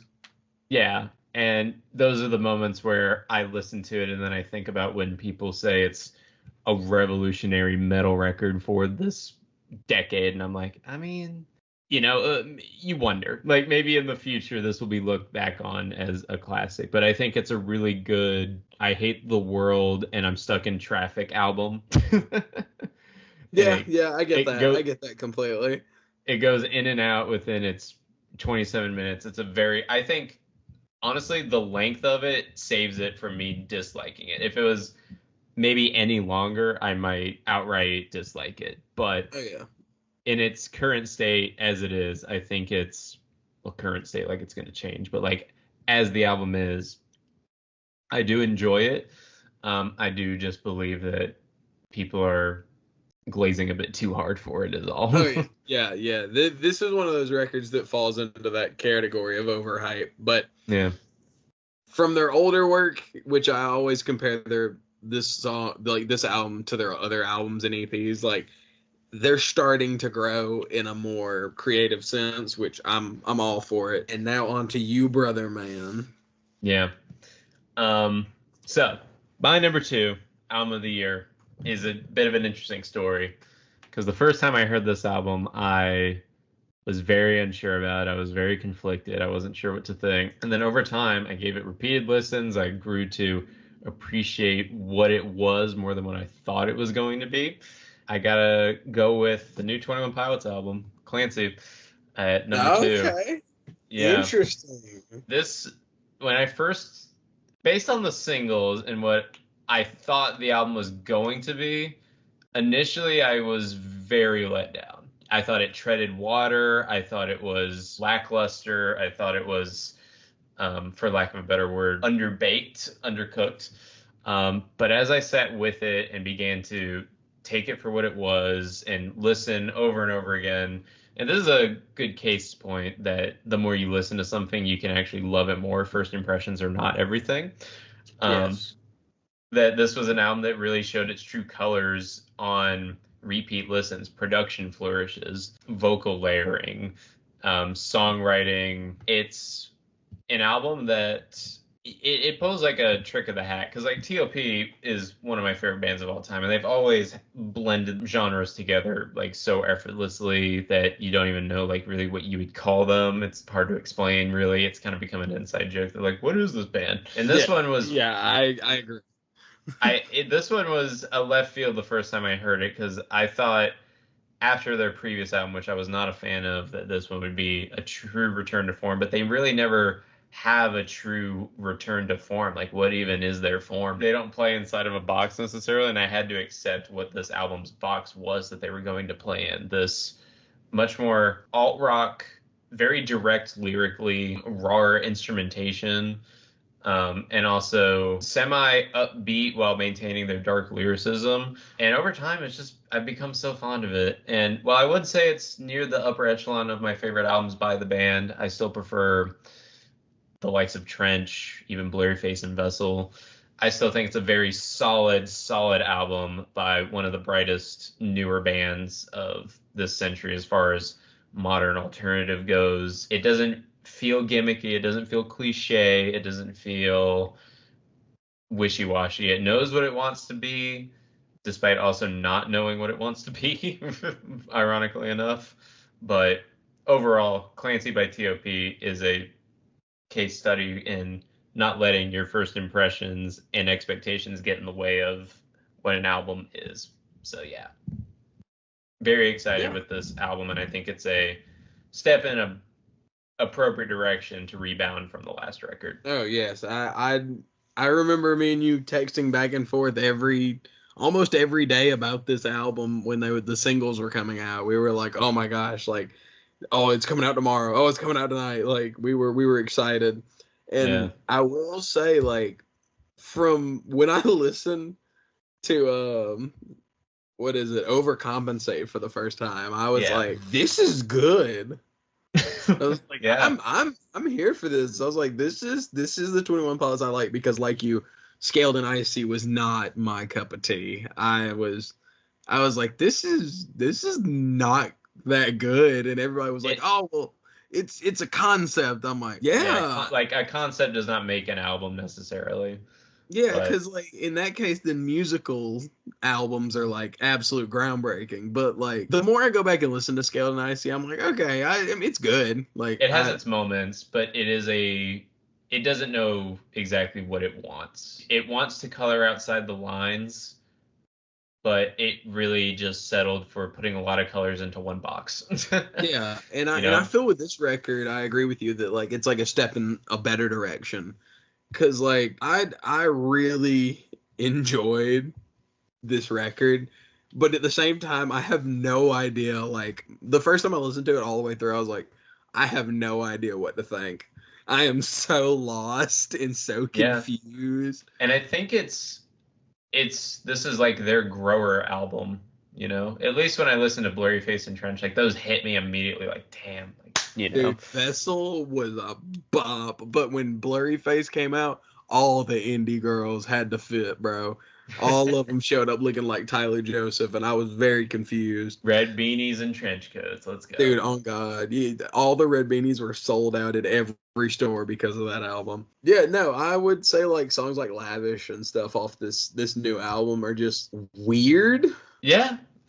It goes for it in some places. The Circus instrumental on At the Risk of Feeling Dumb. Dude, I love it.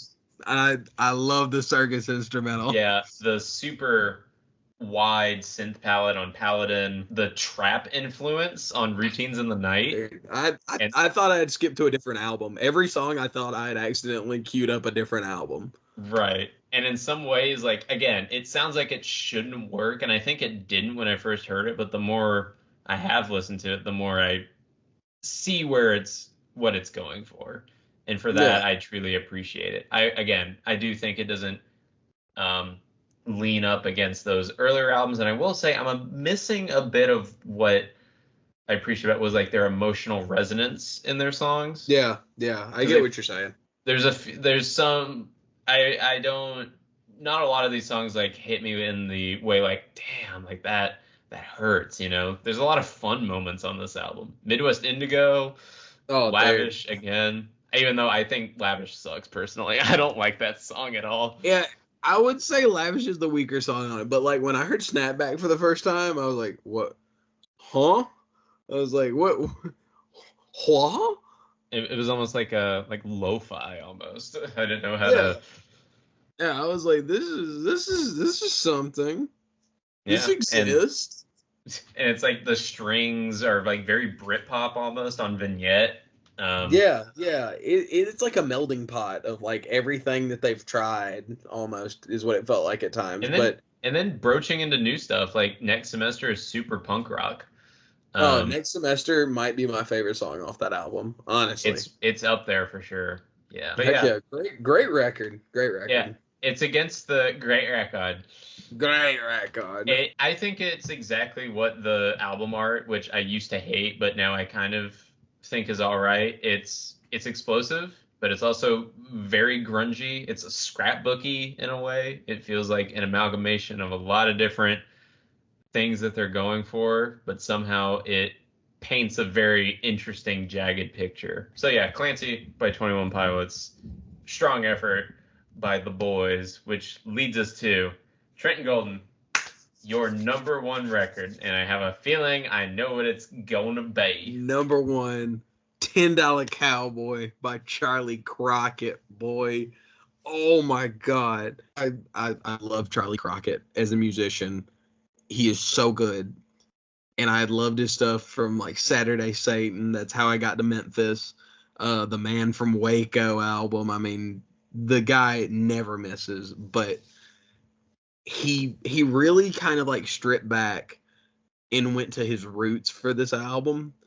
And I think $10 Cowboy is his greatest work. Absolute country perfection. It is everything that I think the genre has lost, with the sense of storytelling, the sense of easy, digestible songs. I think that the subject matter that he speaks on, like the whole $10 Cowboy stick, not even really stick, but gimmick that he talks about is like, I used to sit on the streets and $10 was a lot of money, kind of like shows him reflecting on, you don't need to have like a $20,000 guitar and these big fancy clothes to really connect with your own music. You can just be yourself and connect to your music. Like, there's no reason to brand yourself. But I mean, songs like Hard Luck and Circumstances, oh my God, incredible.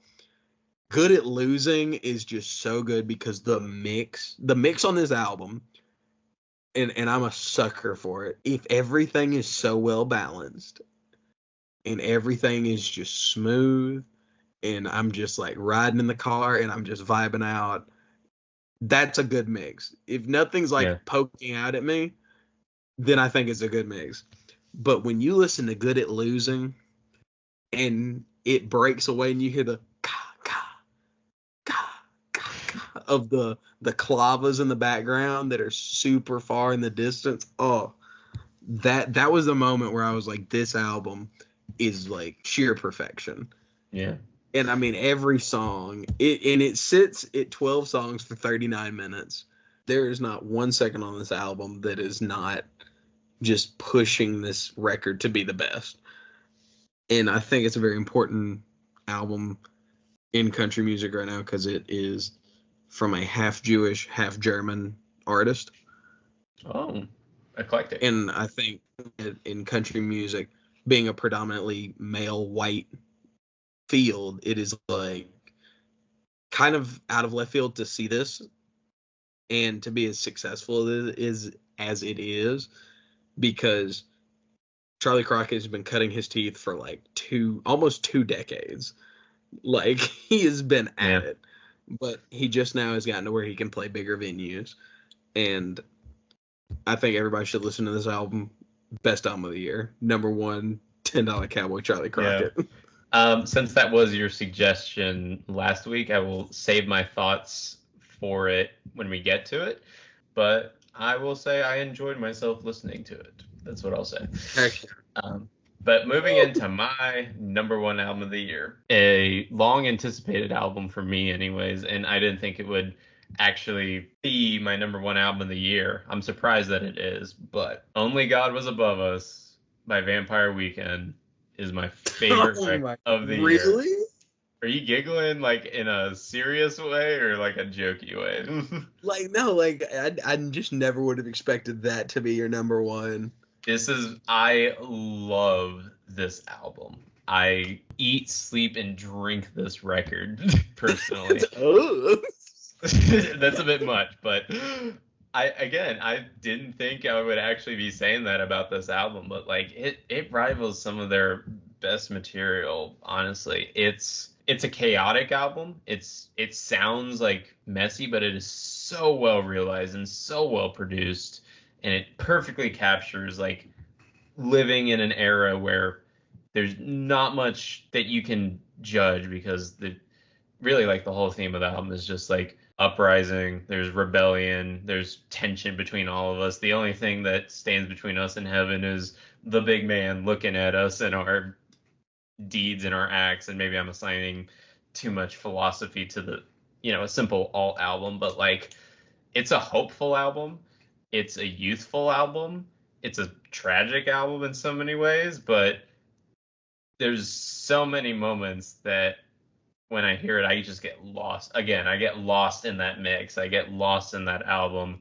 Connect. Lost in the sauce, baby. Yeah, Connect might be one of my favorite songs of the year. A jazzy piano and double bass track. Capricorn, a wonderful acoustic folk song that makes for a great first single. Gen X Cops, Garage Rock by Vampire Weekend. They do it so well. Pravda has this Paul Simon influence that I think is very strong. The Surfer, Prep School Gangsters. I could name the whole fucking record at this point. Ice Cream Piano. You're in.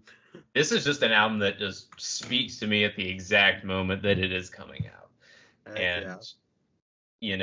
This is what I to be fair, like for a long time, I was like burnt out on like a lot of music, I felt like a lot of the stuff that I had heard this year just wasn't connecting with me. Even last year, I thought it was an underwhelming year overall, musically. There were some standouts, of course, but there was also, a lot of disappointing albums from artists that I truly love. And then this comes through and gives me all the reasons why I love listening to an album, why I love listening to a band. It just fills you with that this is music moment, which sounds cliche and silly, but for you, if that's $10 Cowboy, it's Only God Was Above Us for me. I cannot sing the praises of this album enough. It is almost perfect, in my opinion. I think it's fantastic, and I hope I can catch them when they bring this album on the road, because to hear this live would be, I don't want to say transcending, but it would definitely be like one of my top live shows. Yeah, you might shed a tear or two at the live show. Potentially. There's a lot of beautiful, beautiful written moments here. And if they play them live, then that's just going to be like a moment where like I would understand like I'm not going to record this. So I am just going to sit there and take this all in, Yeah, Vampire Weekend came through in such a way that I did not expect them to. I'm adding it now to a playlist. I got to listen to it. You're talking it up. I really am, and in some ways it may not be that. I can see a perspective where people are going to say that this album is too abstract, it's too obtuse, it's pretentious, it's up its ass, whatever you want to say. It doesn't actually say much, and it's overhyped, whatever. I get it. I super duper do, because again, I'm super open to everyone's like musical opinion, as it were, but this is my personal album of the year, and it may not be topped. We'll just have to see. Yeah. But anyway, that's our top 5 with some honorable mentions. Woo. Albums of 2024. Overall, as a year, I've been enjoying it. I wouldn't say there's anything on the horizon that I'm looking out for, at least nothing off the top of my head that I can think of like I'm anticipating that hardcore, but what we've had so far, listenable, and anything that comes out, that like this is like a happy top 5 for me. A lot of great same, stuff in definitely. Here. I already know Kubla Khan will probably not into the second or first spot because I'm just a huge fan, and also I know this record is just gonna be so good. We're definitely gonna do an update in December and be like, this is how it's changed. This is what's come out. Because hey, some of these records we absolutely adore and is our favorite. At the halfway point, might not even be on the top 5 at the end of the year. Yeah, or it could get shifted. Maybe one grows over another. You never know. But yeah, and maybe something just comes through that we had no idea was coming, and we just totally like Corey Feldman comes through. With Corey Feldman comes through. Yeah, but yeah, those are some nice music recommendations, which I think we'll take these as our music recs for the week. Yeah. Yeah. Yes, I agree. In the meantime, we got to dissect our previous week's suggestions, and I guess I can start. All right, let's hear it. So $10 Cowboy, Charlie Crockett, your favorite album of the year. I think what I appreciate most about this album is how true to itself it is. It isn't trying to be one of these crossover country hits, you know? It's not gunning for mainstream appeal necessarily, and not everything has to be underground or mainstream because I don't really care about that, but like it just feels like very, again, I think I've mentioned the word before, just earnest music. You know, just yeah, it really is. The simplest chord progressions, the simplest instrumentation, but it does it in its own special little way, especially with Charlie having such a southern scowl to him and like funny lyrics, the stories he weaves, and that's the thing. That's the thing I appreciate. Like I don't hate country music, you know. Like this is the type of stuff I could get on because it you could almost say to a fault because it falls into such a cliche sometimes. With like, I'm pretty sure he mentioned Mama. Did he mention a train? Oh yeah. He may have mentioned prison. Yeah, and getting drunk. And getting drunk for sure. But I think it's a damn enjoyable country album. My only qualms is that I feel some of the songs can bleed together as it goes on, which maybe can ease with repeated listens, but the songs that do stick out really do stick out. $10 Cowboy, I think, is a great opener, great first track. I like Hard Looking Circumstances, probably actually, no, that's a lie. America is my favorite. Oh yeah, America. Yeah, that's the other thing too that I appreciate is like there was a lot of interesting, and maybe this is something that is like, well, no shit for you, but like I thought there was like some unique instrumentation going on with this album too. Like the horns are almost like big band-esque on America. There's the strings on Good at Losing, and then like a straight up Spanish guitar influence on Spade, you know? Yeah, he really drew influence from stuff around him in Texas, and also like his older records are very like him and a guitar, but his album before this, The Man from Waco, is very big band, like almost like studio soundtrack style. Yeah. So he kind of leaned into it a little bit. And people are always saying like, "Oh, this is a concept album about himself." I'm like, I don't believe that in the slightest. I think that this album is just how he's feeling about himself at the present time. I think it's about like an average guy making the most of what he has around him. Yeah, and that's kind of like something in like when I said it was my favorite, like, and I said that this is what like has been missing in country music is country music is supposed to be music for the common person. Sure. It is about the working class. It's not about fancy rich cars and stuff. And now in country music, that's kind of the big appeal is like, I drive a brand new truck and all this. Charlie's like, I'm playing on the street to pay my bills. Yeah. And that comes with like the charm of this record is, you said it's very earnest, and I would agree. It is very much him just giving himself out there, and I'm glad you enjoyed it. I really am.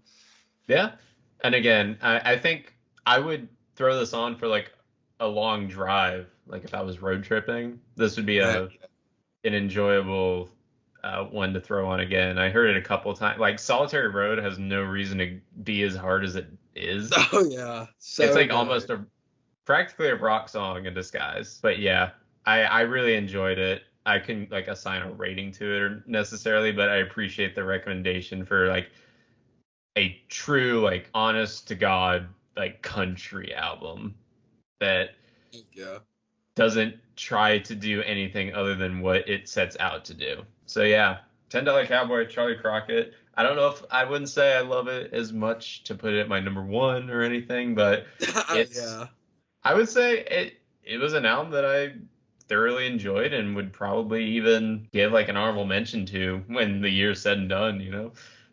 What would you give it a 1 to 10? What you giving it? I would feel like a solid like an 8 out of 10 maybe. Heck yeah! All right, again, word. I'll take it. I do think it some of the songs do end up bleeding together. Like the ones that I mentioned are the ones that, like, off the top of my head, I'm like, oh, that was that one song, that particular track. And not every song, I guess, has to do something grand and different and epic. Those are kind of like highlighted moments, if you will. But, you know, a song like City of Roses or Lead the Way is enjoyable in the moment, but it doesn't stick with me necessarily as much as some of the other tracks. Glad you enjoyed it, my brother of the cloth. So now, I want to hear your opinions on Porter Robinson's Smile, ! capital D. Yeah, so my first thing was just looking at the art for the album cover, and I was like, this is so strange. I was like, what kind of Machine Girl album am I about to listen to? The inflatable anime version of him. It looked like somebody was going to tell me, like, this photo was haunted or something. I was like, all right. So, like, as soon as I started... That's the other thing I forgot to mention was on Charlie's album, I was like, it doesn't get more country than this. This man is standing outside of a pawn shop in a suit with a cowboy hat on, making the derpiest face I've ever seen, with the sun beating down and that glorious font. Like, it just looks straight out of, like, the 70s. It sounds like it's very Rhinestone Cowboy. That is the best comparison. Yeah, it feels timeless in that regard. So I think it's an album that will age well. But no, Porter Robinson. This album, as soon as we got off of filming the last episode, I was like, all right, I got work the next day. I'm going to put it on while I'm in the car, because that's where I do my deep dive into music is sitting in the car and on my way to work. And so I cut it on, and within 10 seconds of it being on, I just paused it and I was like, did Lars send me a DDR Dance Dance Revolution album? It's like, there ain't no way. I was like, he's got to be clowning me right now. I was like, I love Dance Dance Revolution. I was balling out in the arcade back in the day. But from like just the opening track, I was so like shocked with how almost in your face the mix is at times, because sometimes like the techno and like samples are just like so like it's prevalent. Like they're so in your face where you're like, they're what? Like it's almost like abrupt. But then, like, out of nowhere, he'll come in with just, like, absolute gorgeous melodies and just beautiful lyrics. And I'm like, what am I listening to? Yeah. And it took me, like, 2 full listens to the album all the way through to really appreciate the album. I would say that I really enjoyed this record. Like, I was a lot more. I was shocked at how much I enjoyed it, because when you were saying, like, techno, I'm not a huge techno fan. Sure. You appreciate a raw instrumentation. Yeah. I've recently gotten into 100 gex. Like, that's how much I'm into, like, techno and stuff. Gex is king. But I was like, okay, the Knock Yourself Out, capital X, capital D. I was like, okay, this is good. Cheerleader, incredible. Really good. Cheerleader, my favorite song of the year. Like, that song so good is firing on all cylinders. It doesn't miss a beat, and it gives you a song like journey. By the end, with the outro, I'm vibing, but I feel like elated, because like that the hook of that is so captivating, and like the melodies are so soaring that it makes you just want to jump off your feet, man. Like, I feel like I levitate by the end of that song. Cheerleader is like an 11 out of 10. I have 11 out of 10. Yeah, after I got done with Cheerleader, I paused the music and I was like, this is, and I wrote this note down in my phone about it as soon as Cheerleader ended. I was like, not my normal sound, but very surprising. And I was like, that sums it up for me on this album. Is like, this is nothing in my wheelhouse, but I really enjoyed this.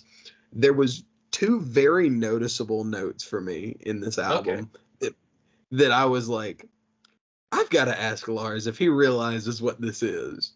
Okay, hit me. So I get through Russian Roulette, incredible.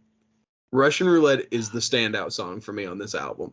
That's a favorite too, for sure. That What Russian an epic. Roulette and Year of the Cup. Year of the Cup is also really freaking good. Do you know who is talking in the beginning? Yeah, I do. That's my boy Lil Wayne. That is Lil Wayne. So when it starts, there is also there's a really good rap trap song called Wokeisha by Moneybagg Yo. One of my all-time favorite rap songs. Do they sample the same interview? He intros with that song, and he's like, Lil Wayne's doing all the talking. He's like, I don't know what's in my cup or what's in your cup. And then you hear like the can crack open, and I'm like, and I kept waiting for the can to crack. I was like, no, not in this one. And then he comes in with this beautiful like 6/8 time or 6/4, and I'm like, what? And I rewound it. It's so emo. Like the acoustic guitar, the passionate vocal. Year the Cup is the one song that like I do like it. I do desire a bit more out of it, maybe like a hook in some way, and it goes a little too hard on the samples. I still appreciate it though. Yeah, I was laughing so hard through the whole thing because I kept waiting for Moneybagg Yo to be like, I'm looking at you, Keisha, like, do you love me? Do you love me not? Damn, I hit the spot. And I think that's a collab that I need, Porter Robinson and Moneybagg Yo. I think he'd be down for it, honestly. He would probably say that's amazing. I would pay money for that. But yeah, Russian Roulette and Year of the Cup and everything to me are like the three standouts. What a beautiful closer. Yeah, beautiful. Sure. It is a little lengthy of a closer, but I think that it deserves that length. I think that unlike most ending tracks on albums where they're like, oh, we're going to go out with like a 9 or a 20-minute long song, they kind of drag out the ending. I think this sets that perfect pace of, okay, this is a beautiful ending. Yeah. This is solid. Like there is a clear beginning, there's a clear middle, and there's a clear end. I think that it's a wonderful album journey for me. Yeah, and I remember when you recommended it, you were like, it's just a musical journey. I was like, all right. Whatever. All right. But no, I fully get that. My big complaint with this album, this is what really kind of got under my skin for like 2 songs. The samples are so like just kooky at times, like so like stereotype samples that it kind of becomes a bit gimmicky at times for me. I'm like, okay, but I do get the reason for them. Like, I'm like, okay, the stereotype samples are used in a stereotype way. I get it. Yeah, well, like electronic music is usually full of samples. But like this was an attempt to make more pop punk, or it's not like a club music, you know, it's like a song you could potentially get on a radio, you know. Yeah. Like a pop punk emo style hyper pop track, but he still infuses that electronic edge to it. So I understand that complaint too. That might be one of my drawbacks, is that there are moments where like I could do without this sample. I'm fine with it, but it didn't need to be there necessarily to enjoy the song more. I think specifically about like Year of the Cup is so heavy with the samples. And even on Is There Really No Happiness, amazing song. And I like the outro, but like with the dialogue spoken word bit at the end, it didn't need it. I'm fine with it, but again, it's just like if I had my stamp on it, I'd be like, I don't know if I would have kept that in necessarily. Yeah, and my big thing is like, and it kind of gets in the part of Russian Roulette a little bit. This is where like the hokiness kind of became like, I kind of enjoy the charmingness of the hokiness a little bit. Is in Russian Roulette where it goes to the like dance break. It reminded me of listening to like Wake Me Up by Avicii or whatever. Very like EDM concert vibes a little bit. That's his roots for sure, yeah. Yeah, and I was like, man, that's kind of like corny. And then like I stepped back and I was like, you know, but it sent me back to this time of music that I really loved as a kid, and I was like, wow. So like it went from being like what I disliked about the album to like something I really liked about the album is like the charmingness of this album. Yeah. And I do think that the samples get a little heavy at parts, but overall I think the charmingness of this album and the beauty of its like lyrical content and the writing. I mean, for me, 1 to 10, it started at a 7, but after like I thought about it and listened to it again, I'm going with a good 8.5 on this album. I think Very nice. I think that it is a very important album if you love that old school kind of techno vibe, like almost the cheesiness of the samples, but also like hidden behind the charm is like some really like beautiful lyrical content. Yeah. So I appreciate the recommendation. I really do. It's so good. Yeah, no problem. What I appreciate about both, in very different ways, both of our albums kind of do a similar thing where they reveal a lot about our musician through the songs. You know? Yeah, 100%. Like this one, like what I appreciate so much about that journey is that, like, and he talked about this in the lead up, was he wanted to make like his most fun album. Like it's going to be irreverent. It's going to be, I think he said it rejects context. It was supposed to be outlandish and bombastic in so many ways, which is what it still ended up becoming. But when he started to write like what he was actually feeling, he started to peel back more layers about himself and started getting even more vulnerable. So what I appreciate about the album flow is that it starts off as like basically like a humongous ego trip. Knock Yourself Out is like so high on itself, and then as the album goes, he like starts talking about a metaphorical career suicide, but also literal. Of course, the Year of the Cup and how, you know, his past self trying to present himself. And then like by the end of it, he's like, you know what I really need is just me and my fan base and my music. That's everything to me, is what the song is really about. And it's a wonderful journey of like thinking you need it all and then realizing you don't need it all. You can smile without those luxuries, if you will. So yeah, that's the flow and the story that I love so much about it. And very similar, like Charlie's album is like, maybe it's not so much a concept album, but there's a lot of similar themes in there about like you're in a spot where you're down on your luck and eventually you're gonna come back around and kick bad luck in its teeth. Oh yeah. Both of our albums are very much like a almost self-reflection on where the artist is at in that time and that space. Which I appreciate, that earnestness, that honestness, and I say earnest so much, but I think that's one of the qualities I appreciate the most in music, is just a semblance of genuineness. 100%. Nothing about it feels forced necessarily in both cases. It feels like this is exactly what they wanted to write at the time they needed to write it, and they probably won't. I mean, remains to be seen. We don't know what the future holds for these particular artists, but I think this speaks to a larger point that we just enjoy very personal music. Heck yeah. Yeah, which, you good know, stuff, mate. Sad shit, but give me the Law Dispute, bruh. Yeah, right. Oh man, when Law Dispute drops a new one, we're gonna be crying on this podcast. Oh, dude. In King Park. When Touche comes back. Their new single came out. It's so good. I appreciate your thoughts on the record, and I'm happy that you enjoyed it. I'm also happy to have heard yours, and we both expanded our own personal musical horizons. Definitely, I appreciate the recommendation. I will be playing this record continuously, even after this. I will probably, you know, if I got a drive ahead of me, I'll throw on some Charlie and roll the windows down and just enjoy the vibes. It's a very like summer album almost, you know? Oh, definitely. Great record. Great record. Great record, mate. Moving on to our final segment. This is the hot take handshake, where all right, you're up, boss. I have one.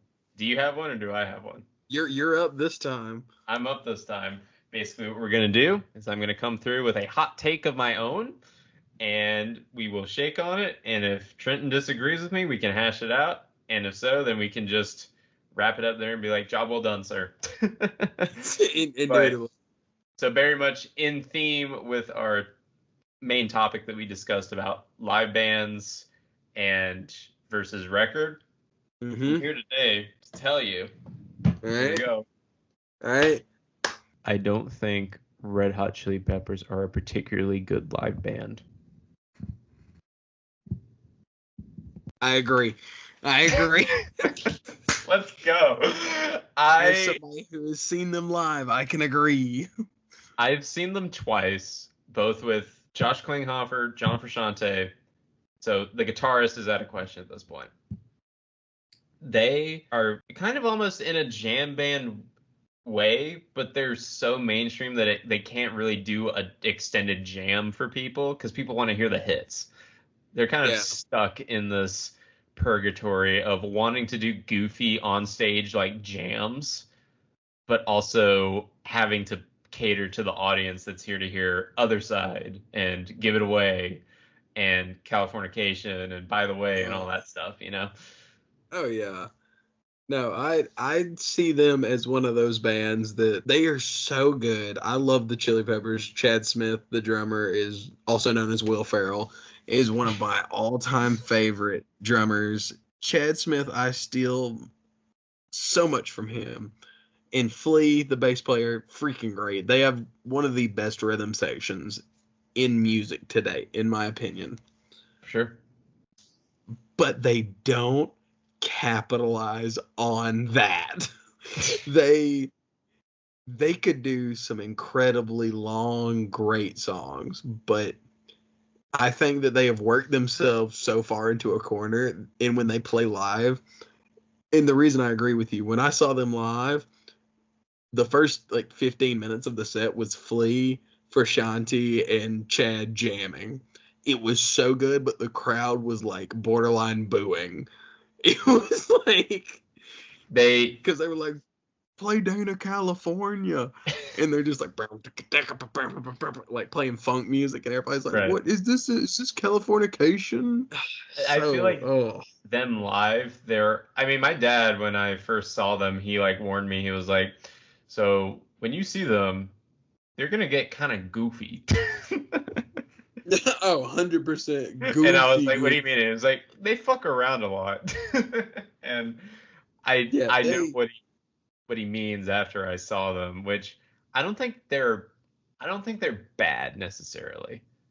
I just think that they are very confused. They don't know how to craft a great live set, as far as track order.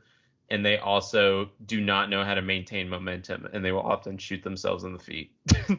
Yeah, I agree on the track listing because they have so many good songs that they don't know how to arrange them to flow. So it becomes very much you'll hear so much fucking music. You'll hear Give It Away right next to Outside, and then it'll be right on time after that. I'm like, what? You don't know if this is the slow side of the set.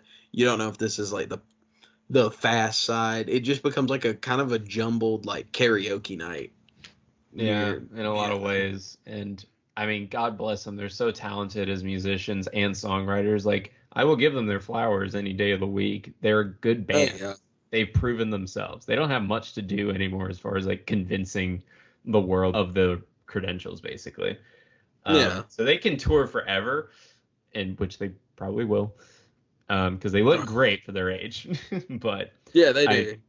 I think, and they still play good even at their age. However, compared to other bands of legendary status like them that still play live, like an Iron Maiden or a Metallica, maybe not in the same genre, of course, but similar long established acts, I don't see them necessarily holding up. You could argue that they're just having fun on stage, Yeah. They're just fucking around on stage, having a good time, and it's a party. Meanwhile, that it may not, they're having fun. That doesn't mean that Rosie Seat 1000 is having fun in the fucking baseball stadium or whatever. So they're an enigma, definitely. Yeah. a very interesting band, a very influential one in so many regards. And I'm sure back in their day they ripped live. I'm sure they were like fucking energetic as all hell. Now it's just they're so big, they're so iconic. Those songs, when you hear them, you can't help but be like, damn, fucking Red Hot Chili Peppers, man. But like in a live setting, it can be spotty. So that's it just kind of drags, and then it's kind of boring at times. It's like, and then it gets exciting, and then it's like we're back down here. You know? But I agree with the hot take of the week. I agree. Wow, when are we gonna have one that we're like, I can't defend you on this one? I don't know. Give me next week. I'll have one it'll turn your toes. Brian Garris is the worst frontman in hardcore right now.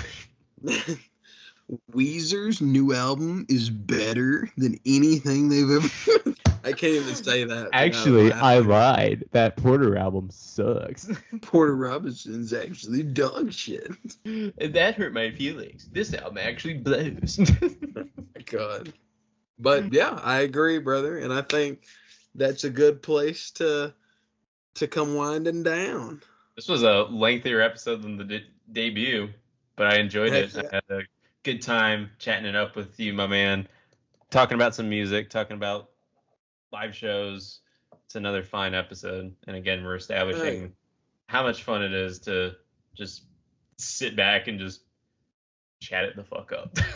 Oh yeah. This is what we live for. We love this, and I enjoyed talking and shooting the shit with you as always, brother man, my brother of the claw. Absolutely. And of course, thanks to anyone that's made it this far in the listen. Please comment if you're hearing this right now. But send help. Get us out of here. No, but thank you very much for listening to another episode of Mad Sounds. This was episode 2. My name is Lars Smallwood. And I am Trenton Golden. And we'll see you in the next episode. Lady Gators. Good night.